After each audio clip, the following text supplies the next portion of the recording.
aujourd'hui, petit tuto pour changer sa corde de kendama. Moi, j'avais celle-là, mais elle est neuve. Hein.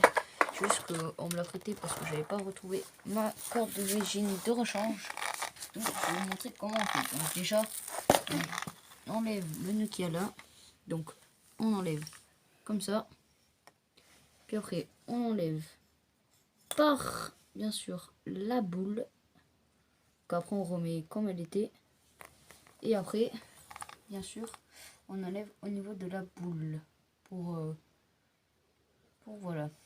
Donc, après, normalement, vous avez un tout petit roulement qu'il faut enlever et qu'il faut remettre sur l'autre ficelle. Donc, vous allez commencer par faire passer dans le petit trou de la boule. Ensuite, quand c'est passé de l'autre côté de la boule, vous attrapez votre roulement.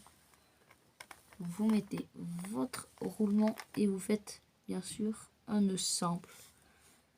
Pas besoin de se casser la tête, vous faites juste un nœud simple. Hop.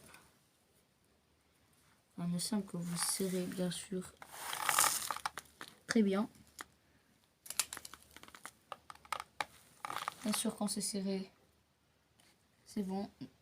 Normalement ça bougera pas. Donc là, c'est nickel. Vous poussez votre boule à fond. Donc là, vous attrapez, vous faites passer par le bas.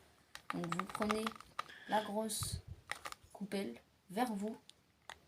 Et en fonction de votre main, par exemple vous êtes gaucher, vous faites passer par là pour que ça soit côté central. Côté droit, par exemple pour les droitiers, il faut qu'on mette la ficelle qui ressort du côté gauche. Et pour les gauchers, que la ficelle sorte du côté droit.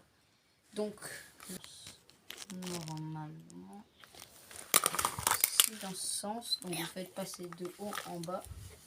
Au moins comme ça dans votre truc. Et voilà. Donc après, vous passez bien sûr au kendama, au ken, donc la tige. Donc vous faites passer dans le petit trou. Puis après, que ça ressorte du côté gros trou, vous faites un petit nœud qui va se caler dans le trou pour ne pas que ça gêne et que ça perturbe quand on resserre. Donc vous faites bien sûr votre nœud. Toujours un nœud simple. Hein. Pour ceux qui veulent faire des nœuds spéciaux, vous allez voir sur YouTube et vous allez trouver. Mais pour le coup, un nœud simple, ça suffit. Que vous serrez extrêmement bien. Une fois qu'il est bien serré, vous le mettez. Normalement, ça dépasse un peu, mais bon, ça tue pas. Vous rentrez dans le trou. Hop, bien sûr, quand vous remettez, vous tendez toujours bien pour après qu'il n'y ait pas de plis et que ça vous gêne.